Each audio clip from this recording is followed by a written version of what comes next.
अस्सलाम वालेकुम अज़ीज़ तलबा व तालिबात, उम्मीद है आप खैर व आफ़ियत से होंगे। अज़ीज़ तलबा, इसके पहले वीडियो में हमने 12वीं जमात के समाजियात इस मज़मून के पहले यूनिट, जिसका उन्वान है हिंदुस्तानी समाज की दर्जाबंदी, इस यूनिट की तमहीद देखे थे और इस यूनिट के अंदर तीनों सब यूनिट्स के बारे में मालूमात हासिल किए थे। पहला सब यूनिट हमारा क़बाइली बिरादरी हैं, दूसरा सब यूनिट हमारा देही बिरादरी हैं और तीसरा सब यूनिट हमारा शहरी बिरादरी है। तो अज़ीज़ तलबा, पहला सब यूनिट क़बाइली बिरादरी किसे कहते हैं, इसके मानी व मफ़हूम को हम मुख्तलिफ़ तारीफ़ों के ज़रिए जान चुके हैं। मुख्तलिफ़ माहिरीन समाजियात की तारीफ़ों की रोशनी में हम लोग क़बाइली बिरादरी किसे कहते हैं ये जान चुके हैं। अज़ीज़ तलबा, आज हम क़बाइली बिरादरी की ख़ुसूसियात पर रोशनी डालने जा रहे हैं। तो क़बाइली बिरादरी की ख़ुसूसियात कुछ इस तरह से हैं। पहली ख़ुसूसियात यहाँ पर दी गई हैं, मख़सूस ख़ित्ते ज़मीन। तो अज़ीज़ तलबा, आप जानते हैं कि हर बिरादरी का जो रहने का मकाम है वो अलग अलग हैं। जैसे देही बिरादरी देहातों में रहती हैं, शहरी बिरादरी शहरों में रहती हैं, लेकिन ये क़बाइली जो बिरादरी हैं ये ना ही देहातों में रहती हैं, ना ही इनके रिहायशी मकाम शहरों में हैं, बल्कि ये दोनों रिहायशी इलाक़ों से अलग थलग मख़सूस ख़ित्ते ज़मीन पर, यानी नदी नालों और पहाड़ों वग़ैरह और घाटों में ये लोग अपनी ज़िंदगी गुजारते हैं। जिस ख़ित्ते ज़मीन पर क़बाइली समाज के लोग रहते हैं वो नदी नालों से घिरा हुआ होता है। उनकी ज़िंदगी में दरख्तों, परिंदों और जानवरों की बड़ी अहमियत होती हैं। ये कुदरती माहौल में ज़िंदगी गुजारते हैं। बाज़ आदिवासी खाना बदोश होते हैं, लेकिन वो मख़सूस इलाक़े में ही भटकते हैं। मख़सूस इलाक़े में रहने वाले क़बाइलियों को मख़सूस नाम से जाना जाता है। मसलन भेल क़बाइल ये सतपुड़ा पहाड़ी इलाक़े में रहते हैं। इसी तरीक़े से कोलाम ये जुनूबी विदर्भ के इलाक़े में रहते हैं। कोई भी क़बाइली ग्रोह अपना इलाक़ा छोड़कर नहीं जाता। यह है क़बाइली बिरादरी की पहली ख़ुसूसियात। इसी ताल्लुक़ से क़बाइली बिरादरी की दूसरी ख़ुसूसियात हैं इलाक़े की महदूद वसअत। आम तौर पर क़बाइली समाज पहाड़ी इलाक़े या दुश्वार गुज़ार जंगलात के करीब गीली या दलदली ज़मीन पर रहते हैं, जिसकी वसअत महदूद होती हैं। हर क़बाइली ग्रोह का अपना एक नाम होता है जो दूसरी जमातों से मुख्तलिफ होता है।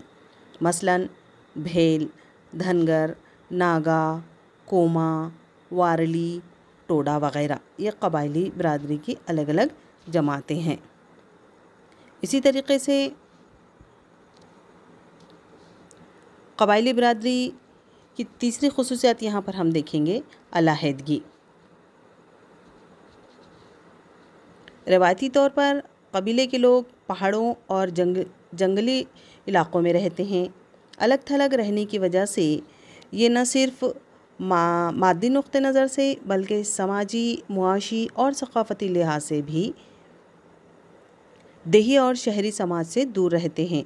आज भी इन क़बाइली इलाक़ों में तालीम और सक़ाफ़त ने अपने हाथ पैर नहीं फैलाए हैं। इसी तरीक़े से क़बाइली बिरादरी की चौथी ख़ुसूसियात यहाँ पर हम देखेंगे यकसा सक़ाफ़त, जिसे हम एक जैसा कल्चर भी कहेंगे। क़बाइली लोगों का रहन सहन, खाना पीना, रस्म रिवाज और नज़रिया ज़िंदगी तकरीबन यकसा होता है। लोकगीत, लोक नाटक और लोक कथा के ज़रिए ये अपनी सक़ाफ़त को एक बिरादरी से दूसरी बिरादरी में मुंतकिल करते हैं और उसको बरक़रार रखते हैं। इसी तरीक़े से क़बाइली बिरादरी की पाँचवीं ख़ुसूसियत यहाँ पर हम देखेंगे दाख़िली शादी का ग्रोह। अज़ीज़ तलबा, 11वीं जमात में आप शादी की क़िस्में पढ़ चुके हैं, जिसमें दाख़िली शादी और ख़ारजी शादी ये दो शादियों के ताल्लुक़ से हम मालूमात हासिल कर चुके थे। दाख़िली शादी यानी अपनी ज़ात, अपनी बिरादरी, अपने कबीले के बाहर की जाने वाली शादी को दाख़िली शादी कहते हैं। तो यहाँ पर قبائلی برادری کے اندر جو شادی کا رواج پایا جاتا ہے وہ ہے داخلی شادی کا رواج۔ نسلی اتحاد اور خون کو خالص بنائے رکھنے کے لیے قبائلی لوگ داخلی شادی کے اصولوں پر سختی سے عمل کرتے ہیں۔ اپنے قبیلے کے باہر شادی کو وہ برا سمجھتے ہیں۔ اگر کوئی فرد قبیلے سے باہر شادی کرتا ہے تو اسے قبیلے کے سردار کے ذریعے سزا دی جاتی ہے۔ اسی طریقے سے قبائلی برادری کی یہاں پر ہم چھٹی خصوصیات دیکھیں گے، جائیداد۔ جس علاقے میں قبائلی کاشتکاری کرتے ہیں وہ ان کی مشترکہ یا اجتماعی ملکیت ہوتی ہیں۔ تیر کمان، زیورات اور جھوپڑیاں یہ ان کی انفرادی ملکیت یا جائیداد ہوتی ہیں۔ عام طور پر قبائلی جو جانوروں کا مل کر شکار کرتے ہیں وہ بھی تمام کی جائیداد میں شمار کیا جاتا ہے۔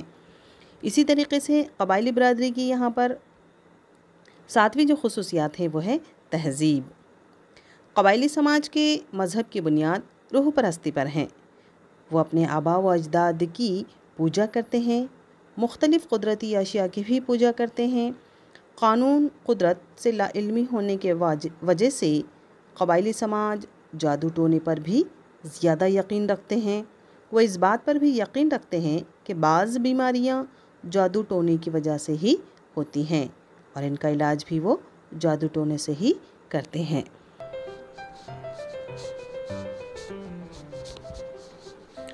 اس کے بعد عزیز طلبہ ہم 9ویں اس کی خصوصیات دیکھیں گے، قبیلے کا سردار۔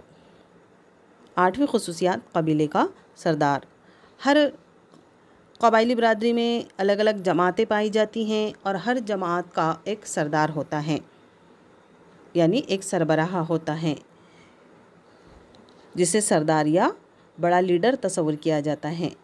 وہ سیاسی مسائل، جنگ، اندرونی نظم و ضبط اور عدل و انصاف کی فرائض انجام دیتا ہے۔